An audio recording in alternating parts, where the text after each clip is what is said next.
Halo semua, selamat datang kembali di channel ini, channelnya para tenaga honorer dan aparatur sipil negara. Video kali ini kita akan membahas terkait dengan rancangan undang-undang perubahan undang-undang aparatur sipil negara, di mana pengangkatan tenaga honorer masih memprioritaskan bagi mereka yang memiliki masa kerja yang lebih lama. Pada video kali ini juga kita akan membahas terkait dengan posisi terakhir atau update terkini rancangan undang-undang perubahan undang-undang aparatur sipil negara ini di Dewan Perwakilan Rakyat Republik Indonesia. Untuk itu kepada rekan-rekan, silakan disimak dan ditonton secara lengkap video ini agar rekan-rekan bisa menerima informasi yang utuh dan menyeluruh.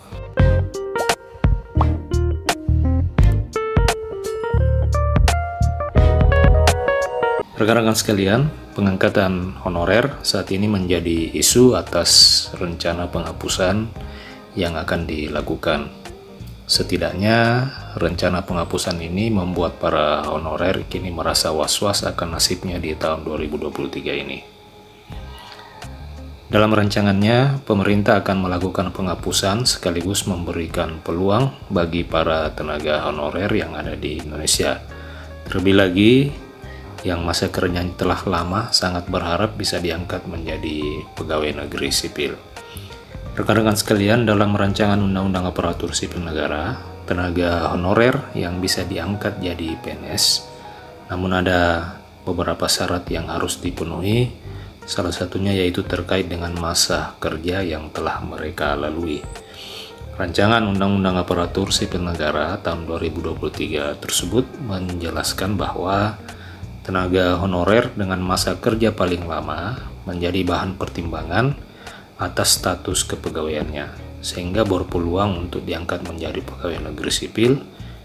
Bahkan isu-isunya akan dilakukan tanpa melalui tes seleksi kompetensi dasar.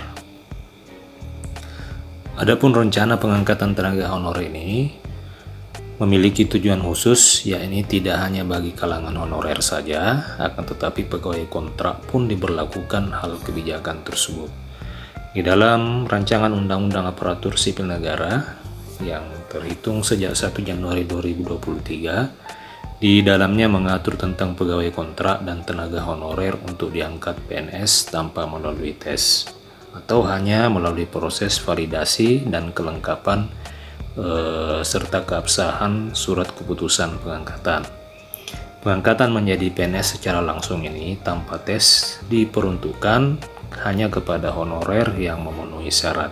Rekan-rekan sekalian, pada pasal 131A ayat 3 rancangan undang-undang perubahan undang-undang aparatur sipil negara dijelaskan mengenai pengangkatan PNS bagi mereka yang memiliki masa kerja paling lama. Hal demikian berlaku untuk tenaga honorer, pegawai tidak tetap atau pegawai tetap non-PNS, serta tenaga kontrak yang memiliki masa kerja paling lama. Selain itu, pertimbangan lainnya yakni dilihat dari segi batasan usia pensiun pegawai, sebagaimana tercantum dalam pasal 90 rancangan Undang-Undang Aparatur Sipil Negara tersebut. Dan di dalam pasal 90 Undang-Undang tersebut disebutkan bahwa batasan usia pensiun pegawai negeri sipil adalah 58 tahun bagi pejabat administrasi, 60 tahun bagi pejabat pimpinan tinggi, sesuai dengan ketentuan peraturan perundang-undangan bagi pejabat fungsional. Adapun syarat-syarat yang harus dipenuhi oleh para tenaga honorer ini untuk dapat diangkat menjadi aparatur sipil negara tanpa tes, sesuai dengan rancangan perubahan undang-undang aparatur sipil negara tersebut, yang pertama adalah diprioritaskan bagi tenaga honorer yang memiliki masa kerja paling lama. Kemudian yang kedua, bekerja pada bidang fungsional administratif, pelayanan publik yaitu pendidikan, kesehatan, penelitian, dan pertanian. Yang ketiga, dipertimbangkan atas dasar masa kerja, gaji, ijazah terakhir, dan tunjangan yang diperoleh sebelumnya. Kemudian tidak memasuki batas usia pensiun yang telah ditetapkan.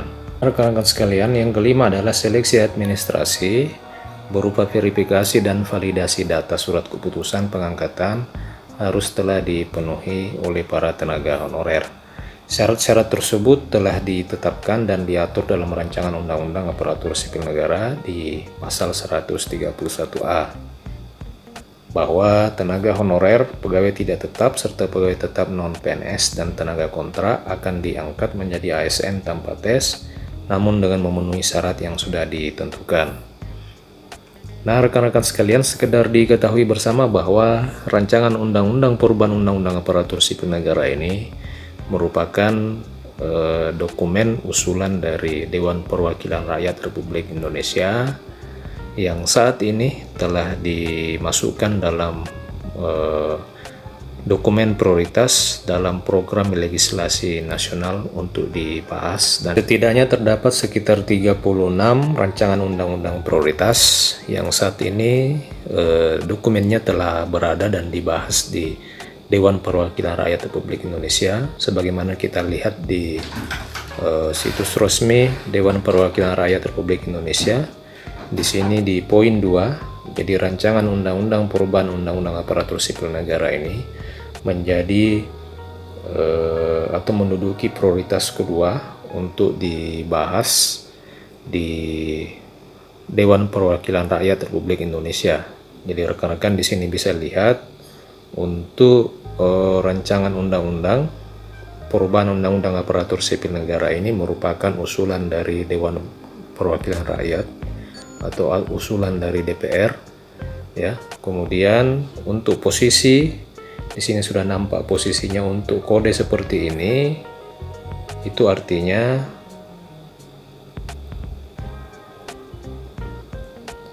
dokumen ini sementara dalam tahap pembahasan, ya.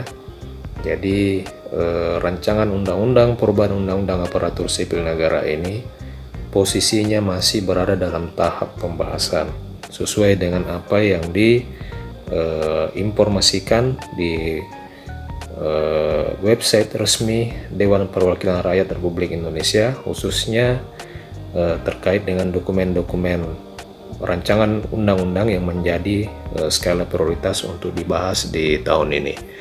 Jadi rekan-rekan sekalian, saya kira ini sudah cukup jelas bahwa dokumen ini merupakan usulan dari DPR, kemudian posisinya sekarang masih dalam tahap pembahasan di Dewan Perwakilan Rakyat Republik Indonesia. Jadi syarat masa kerja yang telah disebutkan serta syarat-syarat lain yang telah disebutkan pada awal video ini merupakan syarat yang telah dicantumkan dalam rancangan undang-undang tersebut. Nah, kita harapan kita semuanya adalah rancangan undang-undang ini mendapatkan kelancaran untuk dibahas serta dapat ditetapkan menjadi undang-undang agar pengangkatan tenaga honorer menjadi aparatur sipil negara ini dapat segera dilaksanakan. Nah, rekan-rekan sekalian, para tenaga honorer, demikian informasi pada video kali ini. Jika ada pertanyaan, silakan cantumkan di komentar. Insya Allah kami akan membantu menjawab melalui video-video selanjutnya. Terima kasih telah menyaksikan, sampai jumpa di video berikutnya.